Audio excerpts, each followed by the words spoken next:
आप लोग बातें कीजिए, हम नर्मदा स्नान करके आते हैं। हम बहुत जल्द उनके जश्न को मातम में बदल देंगे। कालकुटों की सेना एकत्रित करो, इसी क्षण नर्मदा तट की ओर प्रस्थान करेंगे हम।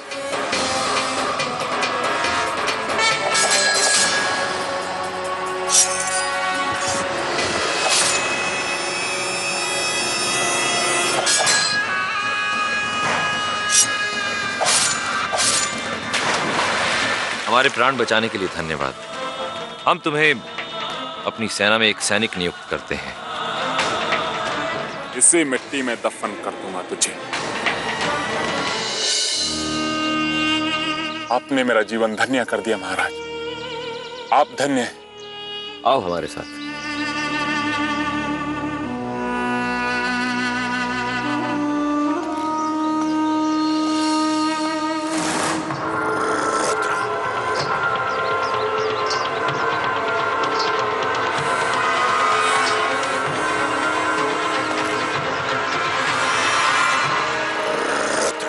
दद्दा चालुक्य, जिसे तू अपना मित्र बनाकर ले जा रहा है, वो तेरे और तेरे परिवार का शत्रु है।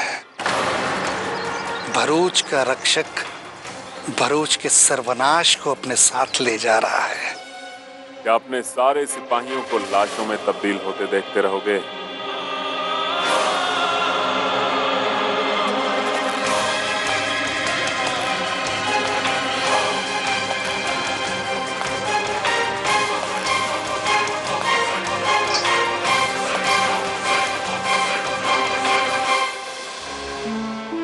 हमें दीक्षा दे रहे हो तुम?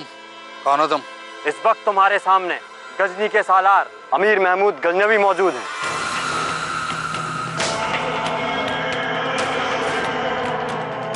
महमूद गजनवी यहाँ? हाँ महंत रुद्रभद्र, इस वक्त हमें पूरा यकीन हो गया कि हमारा और तुम्हारा दुश्मन एक ही है, और दुश्मन का दुश्मन दोस्त होता है। परसों से हम दद्दा चालुक्य से इंतकाम लेना चाहते हैं, और साथ साथ सोमनाथ का बेशकीमती खजाना। हमें कोष या धन की आवश्यकता नहीं है, केवल शोभा चालुक्य चाहिए। मंजूर, लेकिन इसके बदले में हमें दद्दा चालुक्य तक पहुंचने में तुम्हें हमारी पूरी मदद करनी होगी। स्वीकार है। हम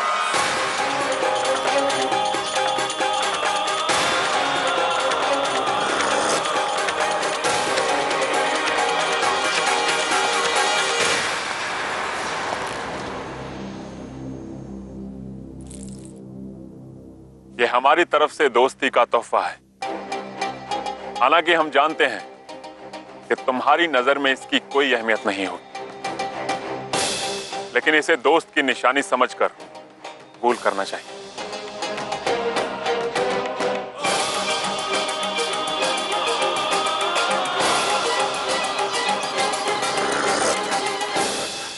जय माते त्रिपुर सुंदरी।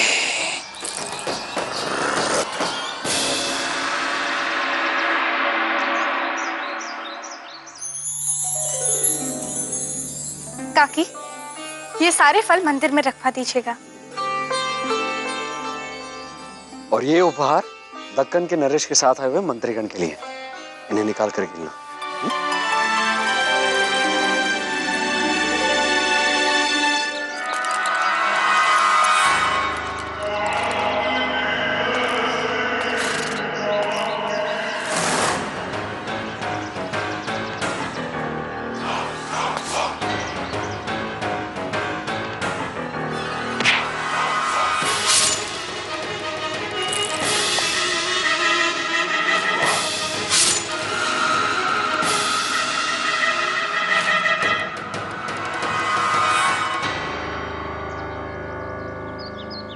भरूच के राजमहल में तुम्हारा स्वागत है हुक्मान सिंह।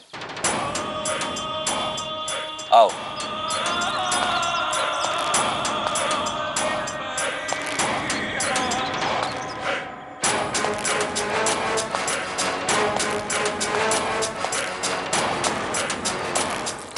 क्या हुआ हुक्मान सिंह?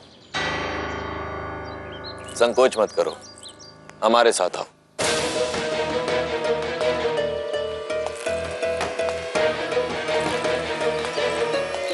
दद्दा चालुक्य, एक दिन तुम खून के आंसू रो रो के याद करोगे कि अपने अपने महल में तुमने खुद मेरा इस्तेकबाल किया था।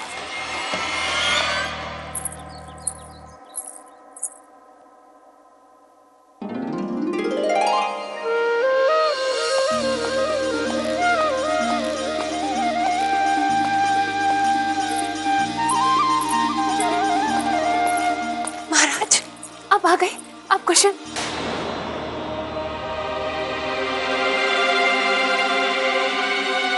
ये क्या हुआ? कहीं नर्मदा के तट पर कुछ? हाँ महारानी, अनहोनी तो हुई थी, परंतु आश्चर्य की बात यह है कि यहां महल में विराजमान होते हुए भी आपको दूर घटी घटना का आभास हो गया।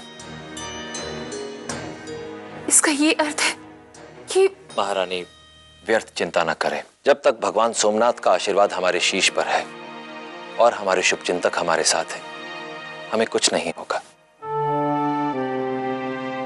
आज भी स्वयं भगवान सोमनाथ ने हमारे ऐसे ही एक शुभचिंतक को हमारी रक्षा के लिए भेज दिया, जिसने अगर अदम्य साहस का परिचय ना दिया होता तो हम आपके सामने कदाचित जीवित ना खड़े होते। आइए, आपका परिचय उनसे करवा दें। ये हैं हुक्मान सिंह।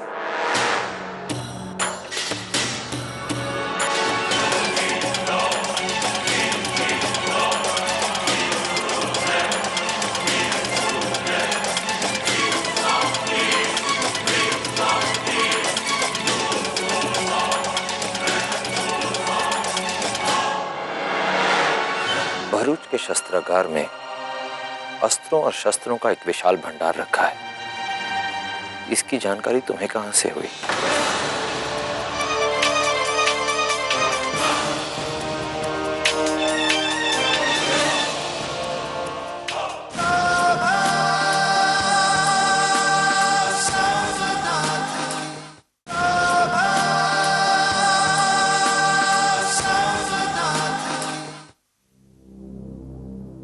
महाराज, ये बस महारानी, प्राण बचाने वाले का इतना परिचय पर्याप्त है कि वो हमारे प्राणों का रक्षक है, हमारा मित्र है।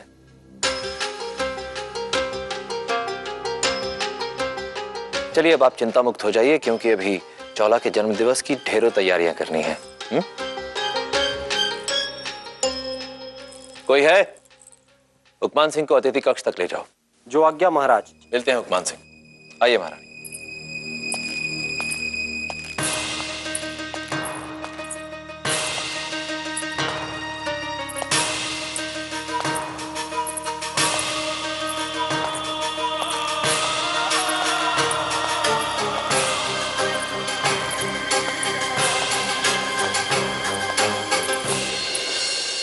आप लोगों को जो कार्य सौंपा है उसे शीघ्र समाप्त करें।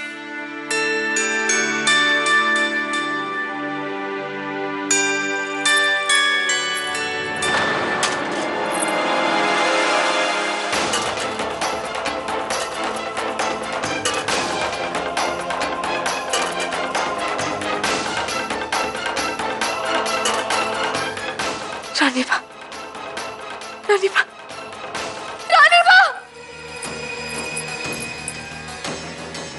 रानीबा! हाँ राजकुमारी।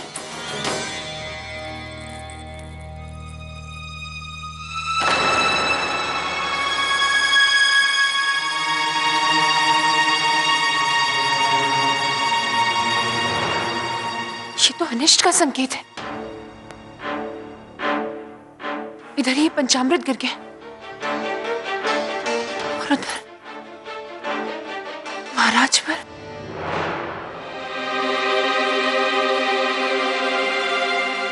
काकाश्री, क्या हुआ है काकाश्री को? बेटी, वो कुशल है, बस अनहोनी घटते घटते रह गई। बताइए रानीबा, हुआ क्या है? शोभा, उन्हें कुछ नहीं हुआ है। शोभा, नर्मदा के तट पर कुछ अज्ञात लोगों ने उनके प्राण लेने का प्रयास किया था।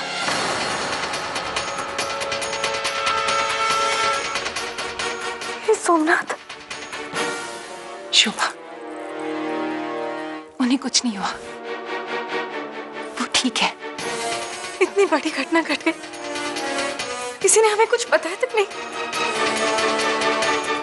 कहाँ है काकाश्री? हमें उनसे इसी समय मिलना है। शोभा, आपके काकाश्री राजकाज के कार्य में इतने व्यस्त रहते हैं कि वो एक जगह टिकते ही नहीं, कभी यहाँ तो कभी वहां। रानी माँ, इस समय काकाश्री कहाँ है? संभवतः अपने कक्ष में होंगे। शोभा,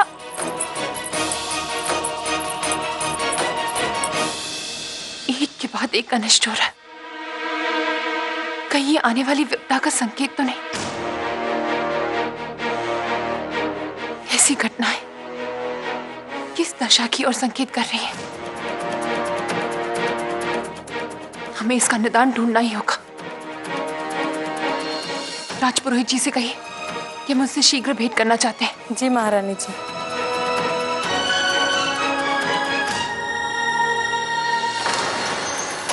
आइए हुकमान सिंह जी, ये रहा आपका कक्ष। आज से आप यहीं रहेंगे।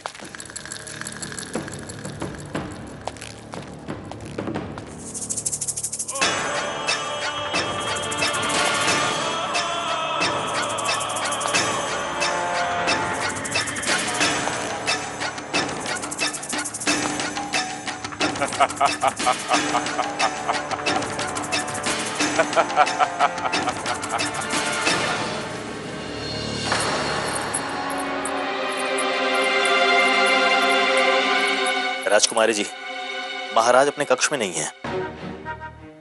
काशी अपने कक्ष में नहीं है? तो फिर कहाँ है? जी, वो बैठक में किसी महत्वपूर्ण विषय पर चर्चा कर रहे हैं।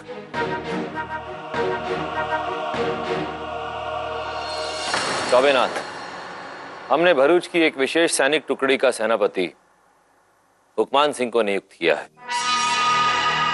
आपका आदेश सर्वमान्य है महाराज, लेकिन आज की घटना से यह सिद्ध हो गया है कि भरूच की पूर्वी सीमा पर हमें और अधिक सैनिक तैनात करने होंगे, और यदि पश्चिमी सीमा पर तैनात सिपाहियों को यहाँ बुलाकर तैनात किया तो महाराज उस सीमा की सुरक्षा कम हो जाएगी।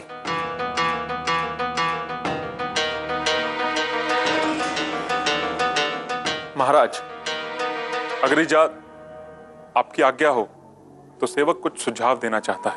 अवश्य हुकमान सिंह, अब तुम भी भरूच की सेना का एक अभिन्न अंग हो। क्षमा कीजिएगा महाराज, छोटा मुंह बड़ी बात, परंतु मुझे ऐसा लग रहा है कि आपकी सेना का प्रबंध कुछ ठीक नहीं है।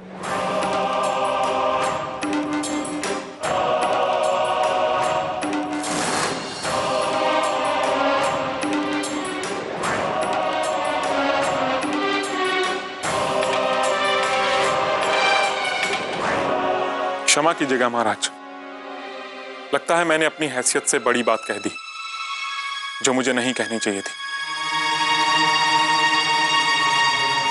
आज्ञा दीजिए। ठहरो हुकमान सिंह,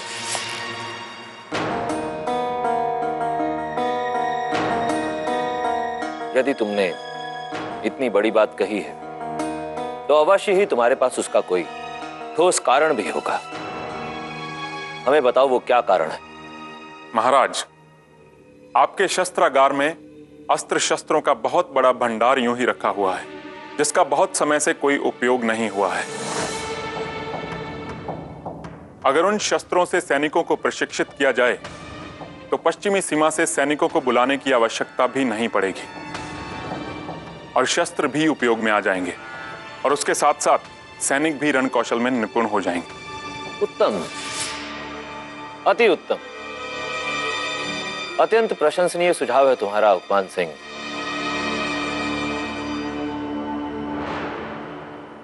परंतु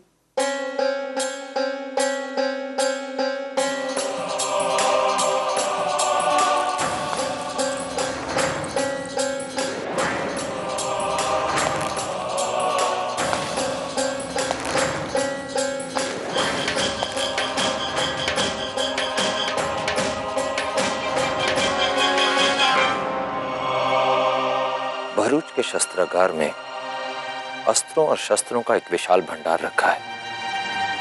इसकी जानकारी तुम्हें कहां से हुई? इस विषय में कम ही लोग जानते हैं। बोलो हुक्मान सिंह।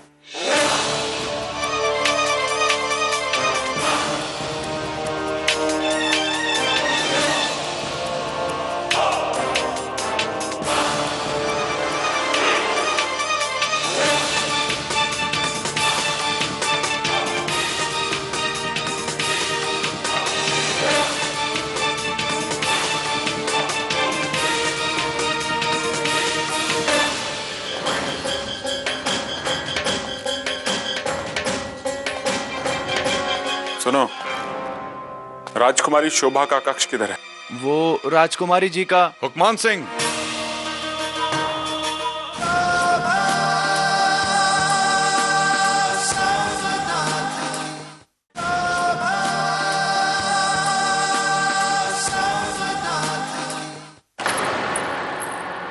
काकाशी कक्ष में है। जी। राजकुमारी जी, युवराज भीमदेव ने आपको याद किया है। उनका स्वास्थ्य ठीक नहीं है।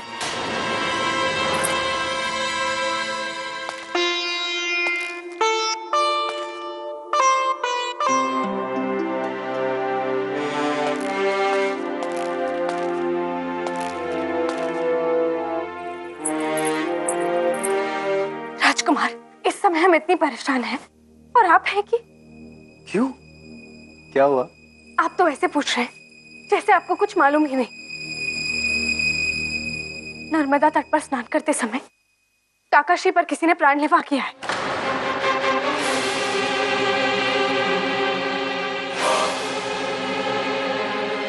ये सोमनाथ, ये राजकुमार, हमने आपसे कहा था, जब भी हमें वो भयानक सपना आया है, कुछ ना कुछ अनर्थ अवश्य हुआ है।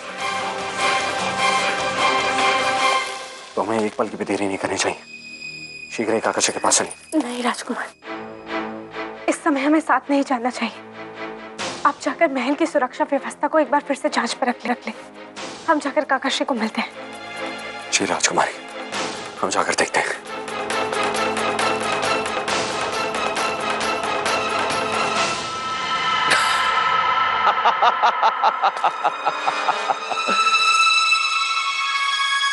अचानक क्यों भयभीत क्यों हो गए हुक्मान सिंह? अपना मुख देखो, ऐसा प्रतीत होता है जैसे चोरी करते हुए रंगे हाथों पकड़े गए। इतना शीघ्र भूल गए? हुक्मान सिंह, हमें ज्ञात है कि तुम सैनिकों को अपने साथ शस्त्रागार लेकर गए थे और वहां पर उन्हें अस्त्र शस्त्र दिखाकर उनका मनोबल बढ़ा रहे थे।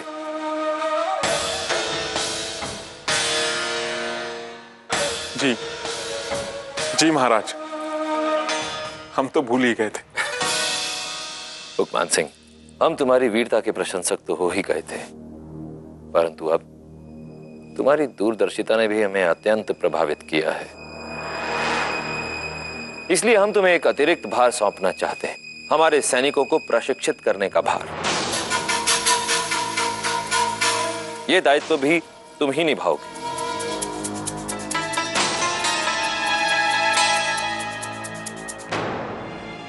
महाराज, आपने मुझे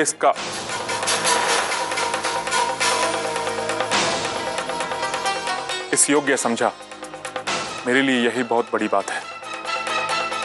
हम अभी से प्रशिक्षण का कार्य। अभी नहीं हुक्मान। हमारी सेना से संबंधित सभी महत्वपूर्ण निर्णय हमारा विश्वास पात्र पुरु लेता है। यह निर्णय भी पुरु ही लेगा कि तुम अपना उत्तरदायित्व कब से निभाओ। जैसा आप उचित समझे महाराज। कविनाथ, हुक्मान सिंह को पुरु के पास ले जाइए। जो आज्ञा महाराज।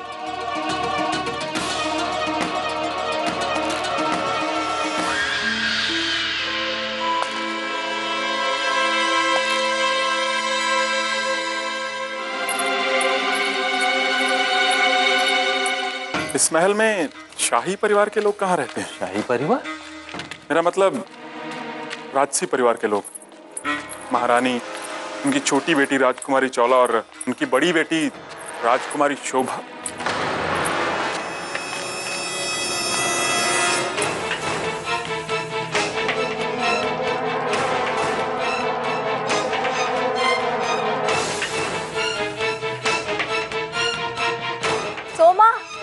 इधर देखिए।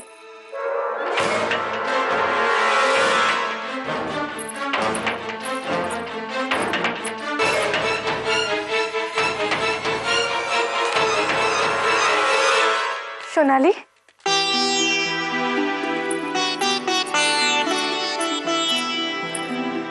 सोनाली तुम? जी राजकुमारी, हम ये देखना चाह रहे थे कि आपको अपना ये नाम याद है कि नहीं। हम ना तो कभी ये नाम भूल सकते हैं और ना ही तुम सबको।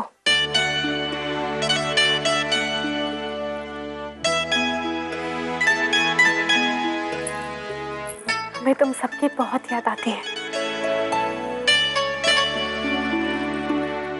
अच्छा सुनो, तुम जाकर हमारे कक्ष में बैठो, हम काकाश्री से भेंट करके आते हैं, फिर ढेर सारी बातें करेंगे।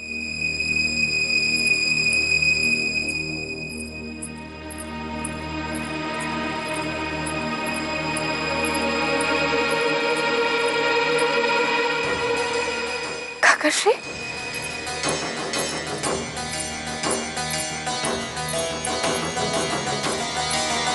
काकाश्री आप कुशल तो है ना? हाँ जागली, हम कुशल से हैं। काकाश्री, कौन था वो दुष्ट जिसने आप पर आक्रमण किया? कौन था वो? और वो कौन था जो अभी अभी चौबेनाथ के साथ जा रहा था? हे सोमनाथ, एक साथ इतने सारे प्रश्न। धैर्य रखें पुत्री, धैर्य रखें। हम आपके प्रश्नों का एक एक करके उत्तर देते हैं।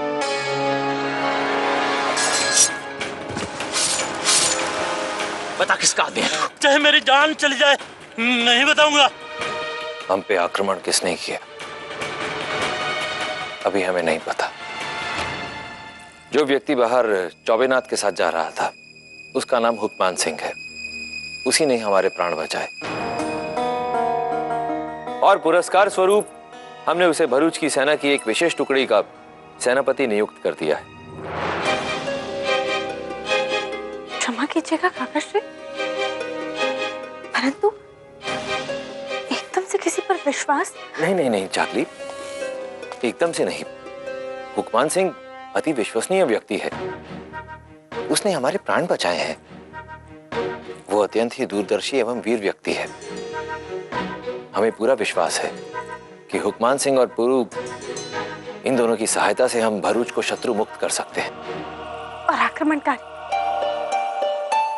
उनकी खोज अभी शेष है। काकाश्री, परिस्थितियां अभी भी पूरी तरह हमारे पक्ष में नहीं, इसलिए हमें हर अनजान व्यक्ति से थोड़ा सावधान रहना होगा। आप हमें ये बताएं कि आप इतनी व्याकुल क्यों हैं? काकाश्री, एक के बाद एक इतने अपशकुन हो रहे हैं। हमने बचपन में जो सपना देखा था उसे हमने फिर देखा, और वो पंचामृत जो भगवान सोमनाथ पर चढ़ाना था वो। शोभा, आपके सारे अपशकुनों का समाधान हमने ढूंढ लिया है।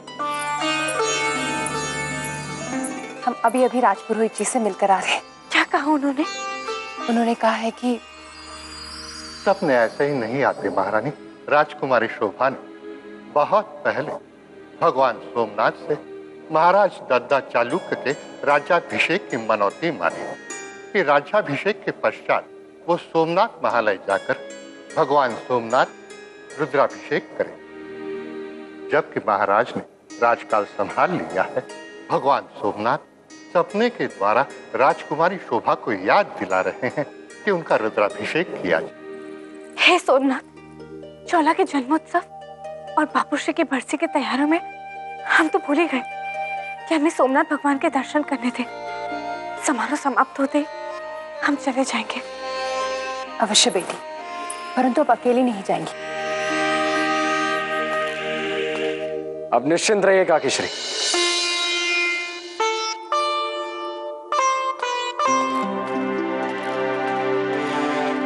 हम भी इनके साथ ही जाएंगे। काकाश्री, अब सकुशल तो है ना? हम कुशल से हैं राजकुमार। राजकुमार, कुछ देर पहले तक तो आपके स्वास्थ्य ठीक नहीं थे। राजकुमारी शोभा, शायद आपको पता नहीं है, भरूच के राजवैद्य की औषधियां राम बाण की तरह असर करती है। हमारा तो विचार है आपको भी इनकी औषधियां ले लेनी चाहिए। अब देखे ना काकेश्वरी, आजकल हमारी सुंदर सी राजकुमारी शोभा भरूच की चिंता में कैसी खुली जा रही है। रानी बा, हम राजकुमार भीमदेव के साथ नहीं जाएंगे। दोनों का बचपना अब तक नहीं गया है ना। महारानी गायत्री चालुक्य का आदेश है कि राजकुमार भीमदेव आपके साथ अवश्य जाएंगे। देखा, काकेश्वरी सदैव हमारे पक्ष में रहती है। शोभा, आप जाकर मोटा भाई की बरसी की तैयारी कीजिए।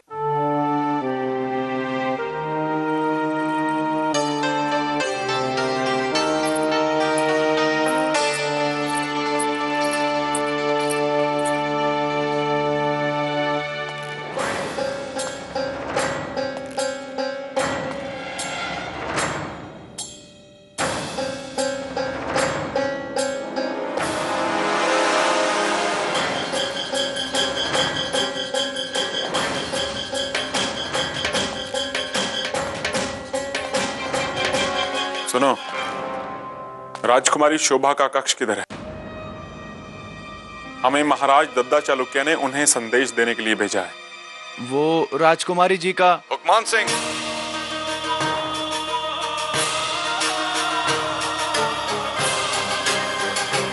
अरे चौबेनाथ जी। हुकमान सिंह, ये रनिवास क्षेत्र है, यहां तुम्हें आने की अनुमति नहीं है। महल के बाहर जो तुम्हें कक्ष दिया गया है वहीं रहा करो। यहां अंदर कैसे चले आए? वो आज राजकुमारी जी की सालगिरह है ना, मेरा मतलब जन्मोत्सव है, तो मैंने सोचा मैं उनको बधाई। जब सभी बधाई देंगे तुम भी दे देना। अब आप जाइए, बाहर रहकर गुरु जी की प्रतीक्षा करिए। यूं रनिवास में आपका यूं इस तरह। अरे आप तो खामखा नाराज, अब मेरा मतलब रुष्ट हो गए। बात बुरा मानने की नहीं है, बात है अनुशासन। हम आपके अनुशासन का पूरा पालन करेंगे।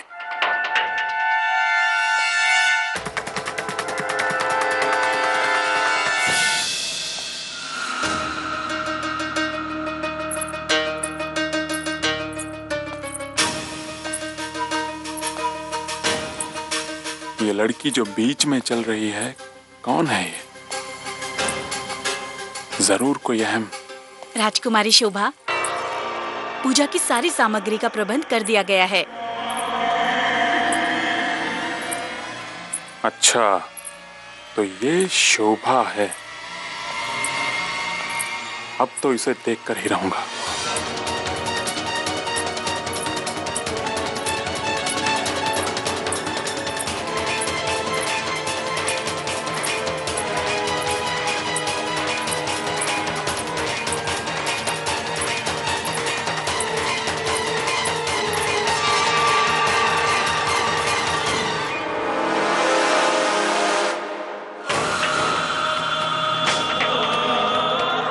कौन है तू?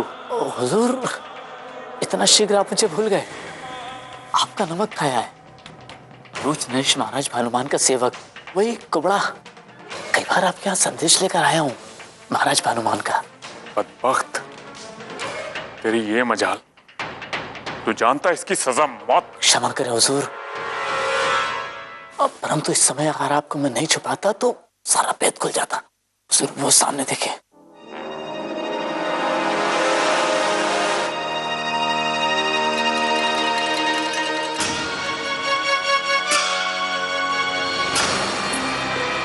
राजकुमार, हमें ऐसा आभास हुआ जैसे कोई हमारे पीछे पीछे आ रहा था। नहीं राजकुमारी, यहाँ कोई कैसे प्रवेश कर सकता है? ये तो प्रतिबंधित क्षेत्र है। नहीं राजकुमार, कोई तो अवश्य था। हम अभी देखकर आते हैं।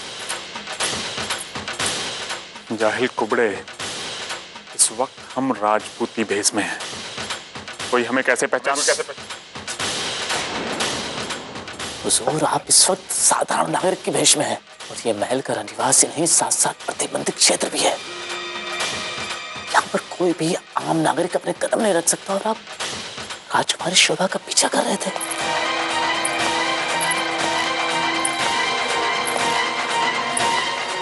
अगर राजकुमार भीमदेव की दृष्टि आप पर पड़ जाती तो आपको जीवित नहीं छोड़ते।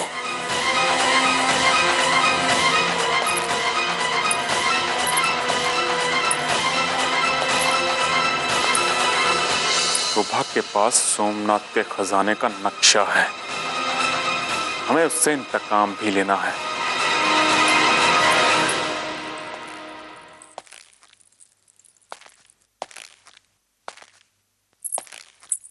देख लिया आपने? कोई नहीं है ना?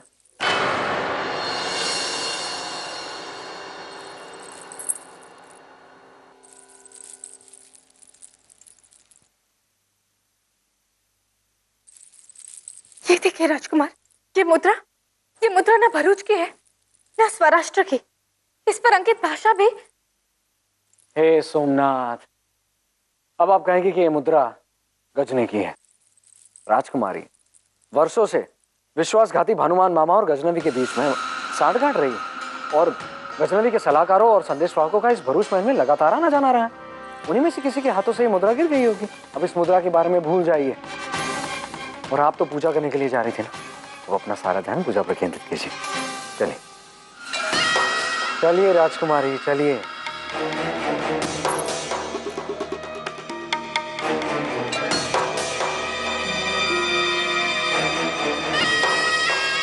चलिए।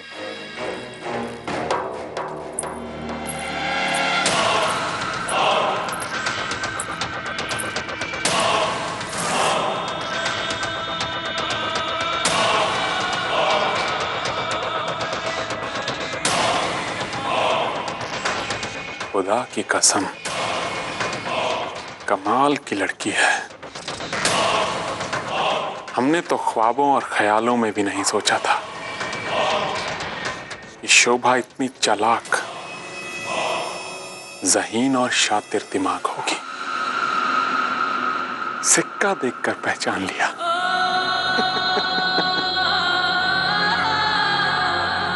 शोभा, हमारा नाम भी गजनवी है। गजनवी।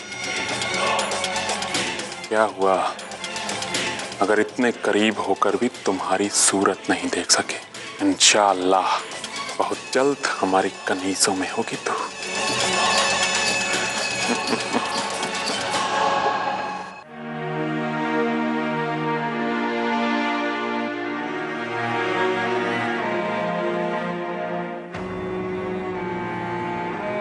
मुझे पूरा यकीन था कोई आए ना आए मेरी शोभा जरूर आएगी। मेरी बच्ची, मुझे क्षमा कर दे।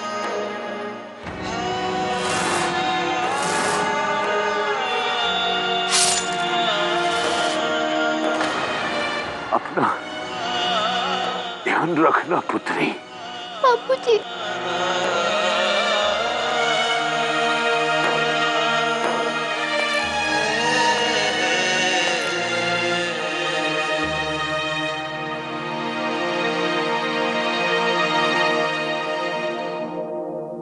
राजकुमारी,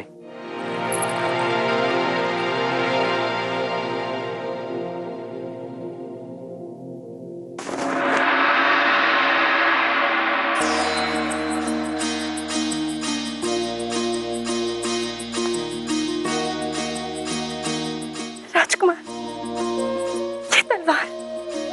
ये तलवार आपको कहां से मिली? हम इसे कब से ढूंढ रहे थे। काकाश्री के विश्वास पात्र सैनिकों ने जब इस महल पर अधिकार किया था, तब उन्हें आपके बाबूश्री की यह तलवार मिली थी, जिसे हमने अपने पास रख लिया था ताकि आज के दिन हम आपको सौंप सके।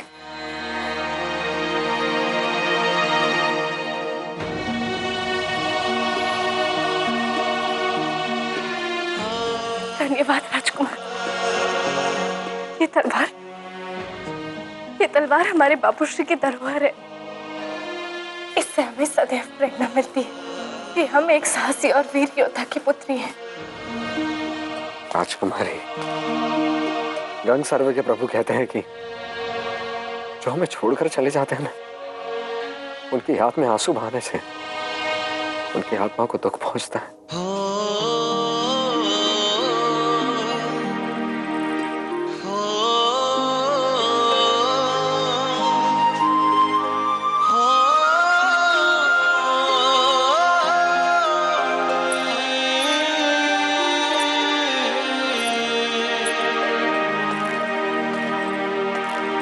चागली,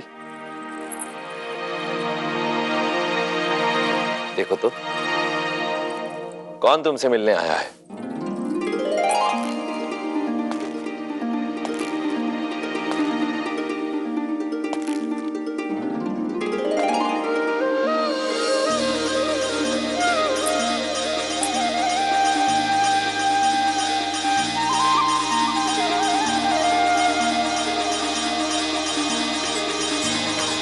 पुरु काका,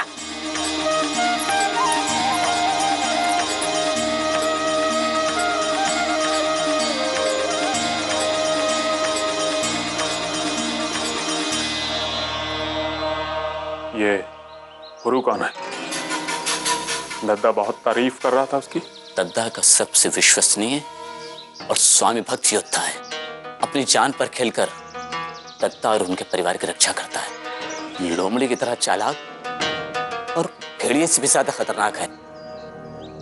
बहुत खूब। सुना है कि दद्दा चालुक्य से भरूच का सेनापति नियुक्त कर रहे हैं।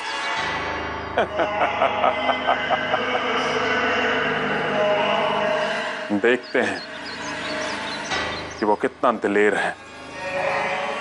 अभी तक उस भेड़िए का सामना इस आदमखोर शेर से नहीं हुआ है।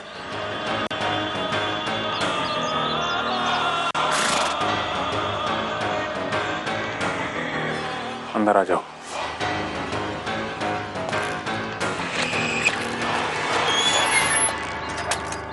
बस अब कोई खतरा नहीं है।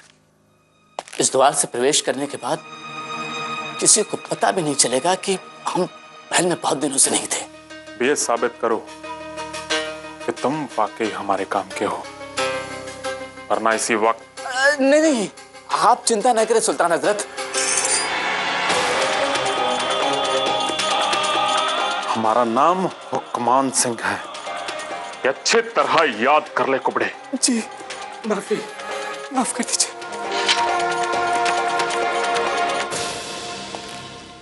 पुरु काका, ये वस्त्र आप पर बहुत अच्छे लग रहे हैं।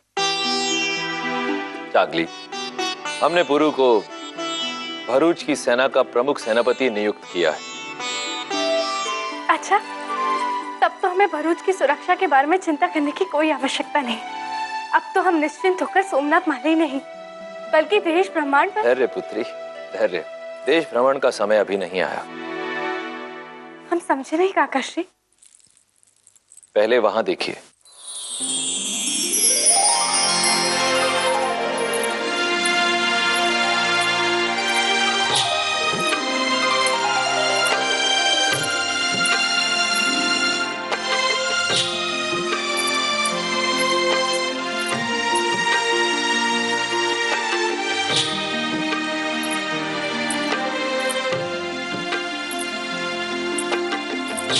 काकाश्री, आप इन्हें। पुरु सोमसेना के वीर सदस्यों को अपने दल में सम्मिलित करना चाहता था, और इन सब की उपलब्धियां जानने के बाद आपत्ति करने का प्रश्न ही नहीं उठता था।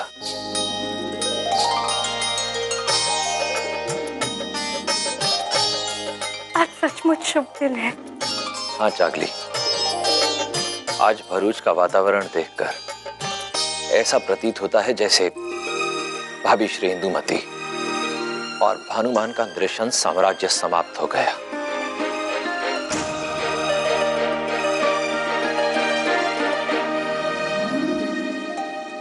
हम यहां किसी खास मकसद से आए हैं। एक तो शोभा के जरिए हमें सोमनाथ का बेशुमार खजाना हासिल करना है,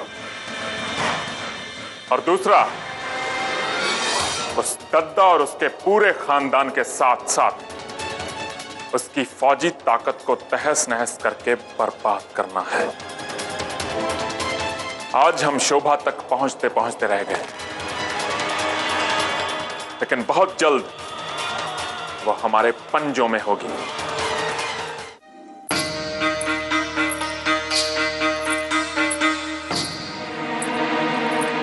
शीघ्र यहाँ से बाहर निकलने की युक्ति सोचो भानु भाई, अन्यथा इस काल कोठरी में घुट घुट कर मर जाऊंगी मैं।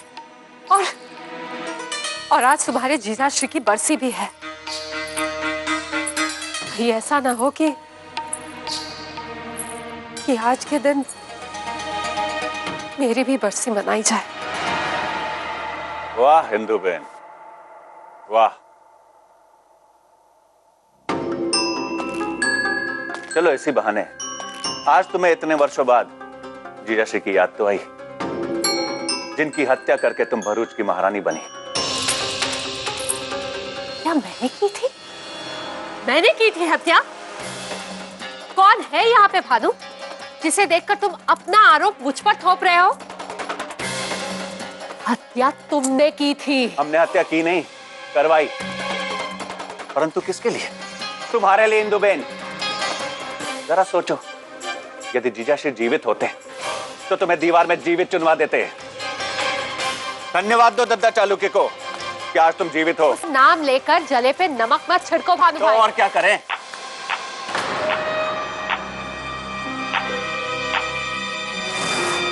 वाह, क्या बात है। अरे अपने आप को देखो आप दोनों।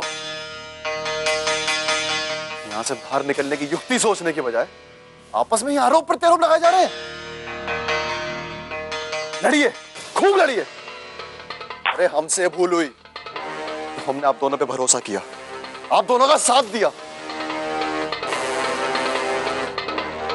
बस अब जैसे ही अवसर मिलेगा सबसे पहले यहां से बाहर निकलकर उस दद्दा चालुक्य से क्षमा मांगकर अपनी सारी गलती सुधार लेंगे।